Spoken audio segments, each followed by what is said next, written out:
Lady डेफोडिलिया।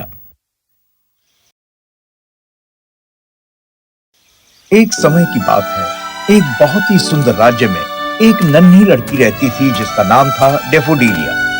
वो बहुत खुशमिजाज थी, सुंदर थी और सबसे महत्वपूर्ण कि वो बहुत लंबी थी। हालांकि वो सिर्फ 14 साल की थी, वो अभी से अपनी माँ जितनी लंबी थी।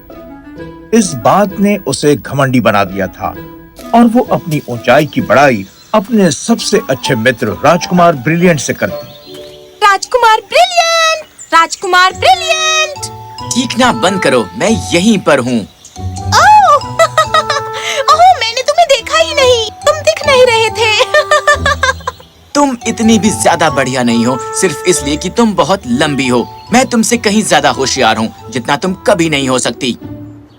और निश्चय ही वो था।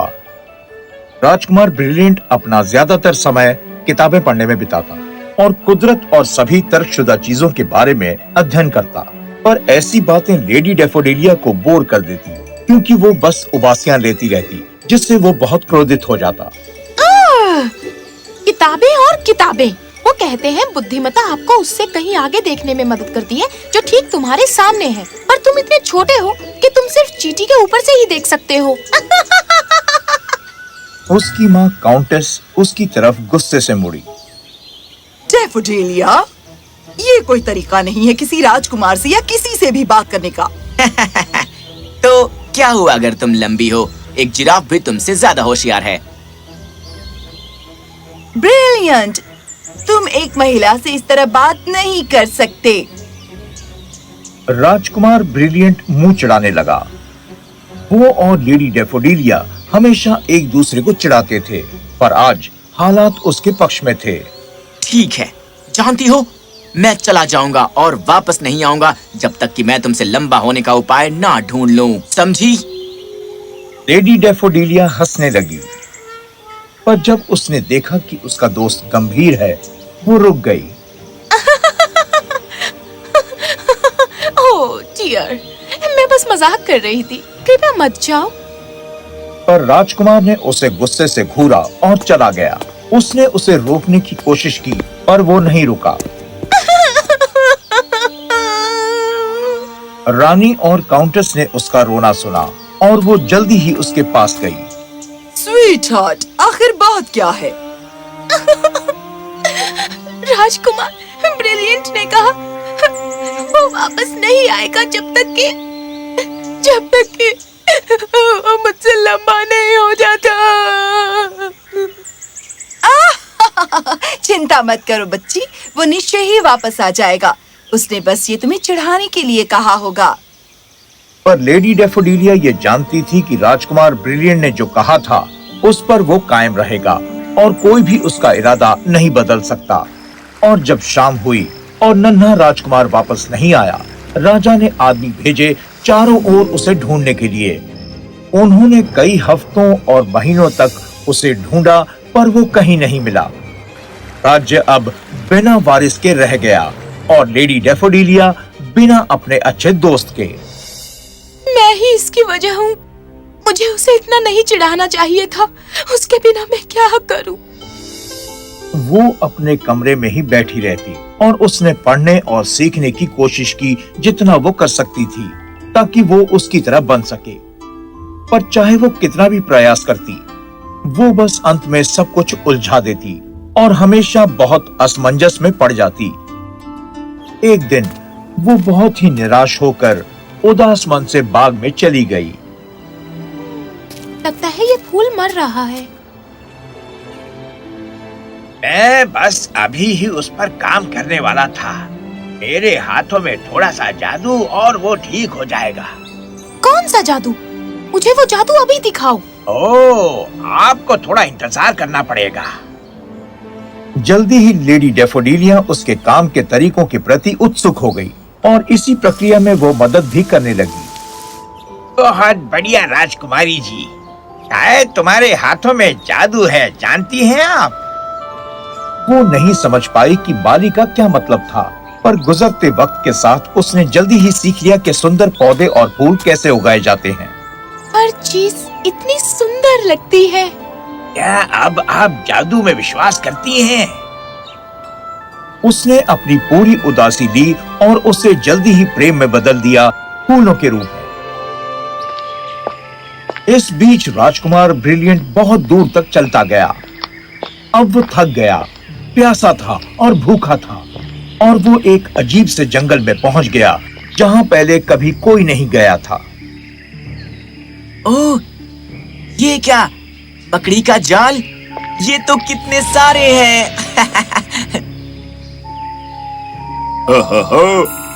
और हो भी क्यों ना, आखिर ये जंगल मेरा जो है, मेरा। आखिर तुम हो कौन?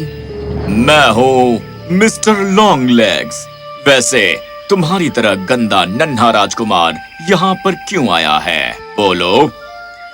नन्हे राजकुमार ब्रिलियंट ने अपने बारे में मिस्टर लॉन्ग लेग्स को सब कुछ बता दिया। और मैं वापस नहीं जाऊंगा जब तक कि मैं कोई उपाय नहीं ढूंढ लेता जिससे मैं उस मूर्ख राजकुमारी से लंबा नहीं हो जाऊं। तो ये बात है, ये तो काफी दिलचस्प लग रहा है। वैसे मैं तुम्हारी मदद करने का तरीका जानता हूँ, पर इसमें थोड़ा समय लगेगा। हो सकता है कि साल भी लग जाए। कोई बात नहीं, मैं इंतजार कर लूंगा क्योंकि लेडी डैफोडिलिया से लंबा होने की मुझे जरूरत है।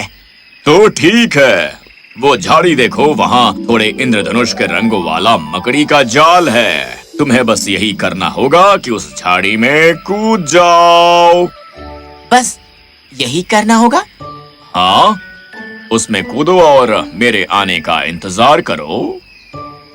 राजकुमार ब्रिलियंट बहुत असमंजस में पड़ गया, पर वो लंबा होने की इतनी जल्दी में था कि वो तुरंत ही उस मकड़ी के जाल वाली झाड़ी में कूद गया। ओह, ये तो बहुत अजीब था। मैं हूँ कहाँ पर? राजकुमार ब्रिलियंट एक बहुत ही खास और जादुई जगह पर पहुंच गया था। ये वो जगह थी जहां सपने खेलते और एक साथ रहते। ये तो बहुत ही सुंदर जगह है। हेलो, सपनों की दुनिया में स्वागत है। तुम्हारा नाम क्या है? मेरा नाम है, मुझे नहीं पता। राजकुमार ब्रिलियंट अपना ही नाम भूल गया था। आप देखें, ये जगह सिर्फ सपने देखने और खेलने की थी, और नन्हा राजकुमार केवल पढ़ना जानता था। उसने कभी कोई खेल नहीं खेले और वो उन्हें मूर्खता समझता था। वो जल्दी ही वो सब बातें भूलने लगा जो उसने सीखी थी, और केवल सपनों के विचार उसके दिमाग में भर गए। वो खेलता रहा सभी सपनों की आत्माओं के साथ, यहाँ तक कि वो लेडी डैफोडिलिया के बारे में भी भूल गया। एक दिन मिस्टर लॉन्ग लेग्स राजकुमार को ढूंढता हुआ आया। उसने जल्दी ही उसे खेलता हुआ पाया। वो मुस्कुराया क्योंकि इससे वो खुश हो गया।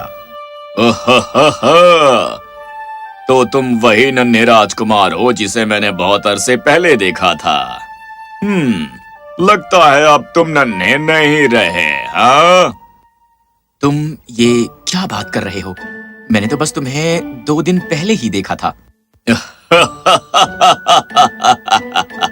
क्या सचमुच तुम यही सोचते हो? मेरे प्यारे बच्चे, तुम तो यहाँ पर 5 साल से रह रहे हो। समय आ गया है कि तुम घर जाओ। मैं 5 साल से यहाँ हूँ। और मेरे ख्याल से समय हो गया है कि तुम इस जगह से निकल जाओ। और कुछ ही सेकंड में राजकुमार ने पाया कि वो गिर रहा है।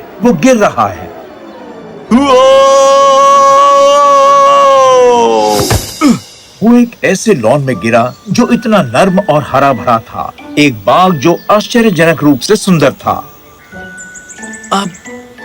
अब मुझे याद आ गया, मैंने ये राज्य छोड़ दिया था लेडी डैफोडिलिया से लंबा होने के लिए। पर क्या मैं वाकई लंबा हुआ हूँ या नहीं? तभी एक नवयुवती उस तरफ आई। वो अत्यधिक सुंदर थी और उसकी चाल बहुत ही नजाकत भरी थी। ओह, राजकुमार ब्रिलियंट। लेडी डैफोडिलिया? उन्होंने एक दूसरे को गर्मजोशी से गले लगाया और उनकी चीखें सुनकर रानी और काउंटेस बाहर दौड़ी आईं। वो राजकुमार ब्रिलियंट को देखकर खुशी से भर गईं। ओह मेरे बेटे, तुम घर आ गए और कितने बड़े हो गए हो। इतने समय तक तुम कहाँ रहे? हम ढूंढते रहे, हम तुम्हें कभी ढूंढ ही नहीं पाए। राजकुमार ब्रिलियंट ने उन्हें अपनी रोमांचक यात्रा के बारे में सब बताया। उन सब ने ध्यान से सुना जिस तरह से वो बात कर रहा था और व्यवहार कर रहा था। कितनी अजीब सी कहानी है। खैर ये जो कुछ भी है, हम खुश है कि तुम घर आ गए। पर मेरे बेटे, तुम पहले से और ज्यादा प्यारे लगने लगे हो, और ज्यादा, जैसे कि हंसमुख, मकड़ियों का मतलब ही है कि एक दूसरे की टांगे खींचना। आपके ख्याल से उनकी टांगे इतनी लंबी कैसे हैं? क्या मेरे बेटे ने अभी अभी कोई चुटकुला सुनाया? विश्वास नहीं होता है ना? वैसे ये बाग किसका है? बहुत ही शानदार और सुंदर है ये मेरा है। मैंने ये सब उगाया है। तुम्हारे जाने के बाद मैं इतना उदास हो गई थी और मैंने बहुत मेहनत की सीखने की और तुम्हारी तरह बनने की।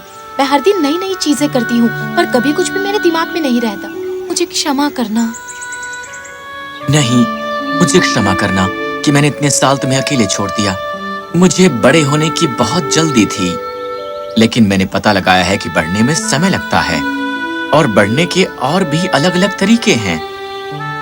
राजकुमार ब्रिलियंट ने उसकी तरफ देखा और मुस्कुराया। तुम भी अपने ही तरीके से होशियार और शानदार हो। चाहे मैं कितना भी होशियार क्यों ना हो जाऊं, मैं कभी भी ऐसा आलीशान बाग नहीं उगा सकता। और मैं फिर दोबारा अपनी हंसमुख और खुशमिजाज लेडी डैफोडिलिया को छोड़कर नहीं जाऊंगा। आप देखें कि इससे कोई फर्क नहीं पड़ता कि कोई लंबा है और होशियार है। कई किस्म के हुनर हर व्यक्ति में पाए जा सकते हैं। इस बीच लेडी डैफोडिलिया ने सीख लिया था दयालु होना और उसने अपने हुनर खोज निकाले। राजकुमार ब्रिलियंट ने ये सीखा कि अध्ययन ही सब कुछ नहीं होता। जिंदगी में थोड़ा सा मजाक भी जरूरी है ताकि तुम सर्वोत्तम तरीके से बढ़ सको।